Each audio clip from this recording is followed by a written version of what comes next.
She couldn't afford the shoe. She admired what the billionaire did next. Will warm your heart. The alarm went off right as the glass door shattered. A woman's voice screamed, "Ma'am, please don't." But she didn't move. Her hand froze mid-air, fingers trembling just inches away from the glittering shoe she had reached for. The store had gone dead silent. The woman in the yellow apron, her name tag read, Maya, stood inside the fancy boutique, with tears filling her eyes. Her reflection stared back at her from the mirror wall. Messy bun, faded hoodie, and sneakers with holes in them. The sparkling heels on the display shelf looked like they belonged to another universe. And now, that universe had stopped spinning. Because standing right behind her, arms crossed, watching everything, was Caleb Wren, the billionaire everyone in town whispered about. The same man whose company owned half the city. The same man whose face had never been seen smiling in public. And he had just walked in as Maya touched a $2,400 shoe she couldn't afford. Her throat went dry. The store manager, a woman with red lipstick and too much perfume, rushed forward like she had just caught a thief. "Sir, I'm so sorry. This woman was just—" Caleb lifted a hand, stopping her mid-sentence. His voice was calm, but it carried weight. "Just what?" Nobody answered. All eyes were on Maya, her cheap jeans, her trembling hands, the tiny hole near her elbow. Her cheeks burned with shame. She wanted to disappear. "I wasn't stealing," she said, voice cracking. "I just wanted to see what it felt like, wearing something that beautiful." The billionaire looked at her for a long, quiet moment, his face unreadable. Then he said something that made the whole room freeze. "Put it on." 3 days earlier, Maya was working her second shift at the diner on Willow Street. She balanced plates with one hand and hope with the other. Her mom's hospital bills were stacked like mountains at home, and the tips she made barely scratched the surface. Still, she smiled. She always smiled. "Morning, Mrs. Carter. Got your usual 2 pancakes, and a miracle." The old woman at the corner booth laughed. "You're the only sunshine left in this gloomy town, Maya." Maya didn't know why, but she loved hearing that. Maybe because sunshine was all she had left to give. When her shift ended, she walked past Lorenzo's boutique, a place she never dared to enter. But that day, something caught her eye. A pair of silver heels in the display window, shining under the soft gold light. They looked like moonlight frozen in glass. Her heart did a little skip.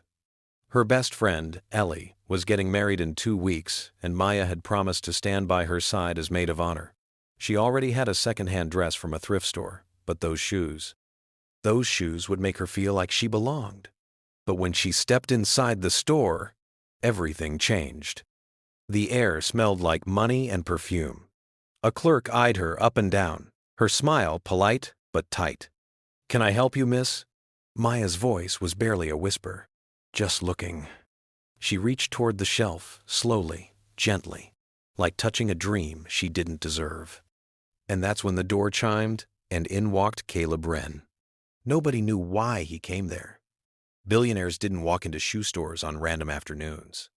But there he was, tall and cold, wearing a black coat that looked like it cost more than Maya's entire rent. The store manager straightened her jacket and whispered, "That's him, the founder of Wren Holdings. Be on your best behavior."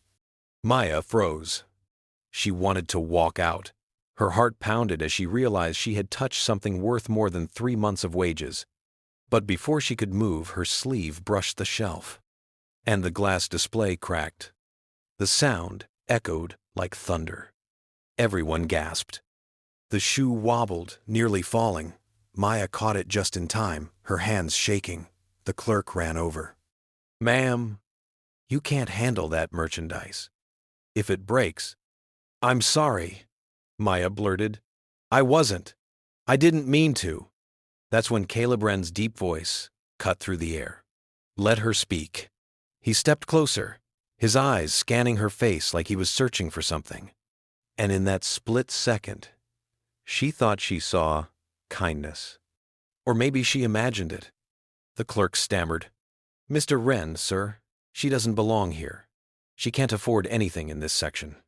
Maya wished the ground would swallow her whole. She held out the shoe with both hands. I'm sorry, she whispered. I'll leave. But instead of letting her go, Caleb took the shoe from her trembling hands and said softly, Try it on. The air went still. The clerks froze.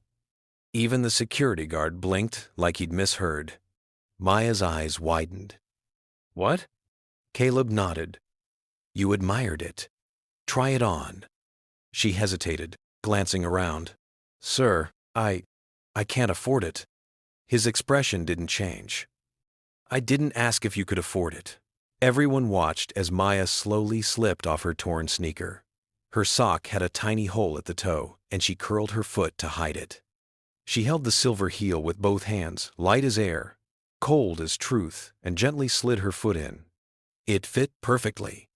For the first time in a long time, she smiled. But just as she stood to take a step, the store alarm suddenly blared. Beep, beep, beep. The red light above the door flashed like a warning. The manager gasped. Security! She's trying to leave with the shoe. What? Maya cried. No, I'm not. But before she could say another word, 2 guards rushed toward her. Caleb Wren didn't move. He just watched, his jaw tightening as if something deep inside him had just snapped. And then, in one slow, deliberate motion, he reached for his wallet. And what he did next made everyone's jaw drop. The guards froze when they saw what he pulled out. Not a black credit card. Not a checkbook.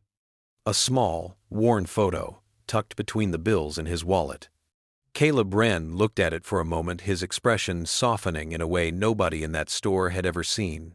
Then, quietly, he placed the wallet on the counter and said in a voice that made everyone's heart drop, Run the payment for every shoe in this store. The manager blinked. Every? Yes, Caleb said, eyes still on the photo. And she, he pointed at Maya, gets to pick whichever ones she wants. No limits. The guard stepped back. The alarm silenced. The room went still except for Maya's shaky breathing. Sir, please, she whispered. You don't have to. He looked at her then, really looked, and what she saw wasn't power. It was pain. I know I don't have to, Caleb said quietly, but I need to. The last replier matter. End quote. When the store manager finally left them alone, he handed her the photo. It showed a young girl, messy hair, missing front tooth, and the exact same silver shoes Maya was wearing now. She was my daughter, he said. She wanted those shoes so badly when she turned 12. I told her they were too expensive. She laughed and said, Then one day, Daddy, I'll buy them myself. He smiled sadly, but she never got the chance. Maya's heart stopped. She passed away? He nodded. 6 years ago. Cancer. The word hung heavy in the air. Caleb looked at her hands, the same trembling, careful hands that had touched the shoes like something sacred.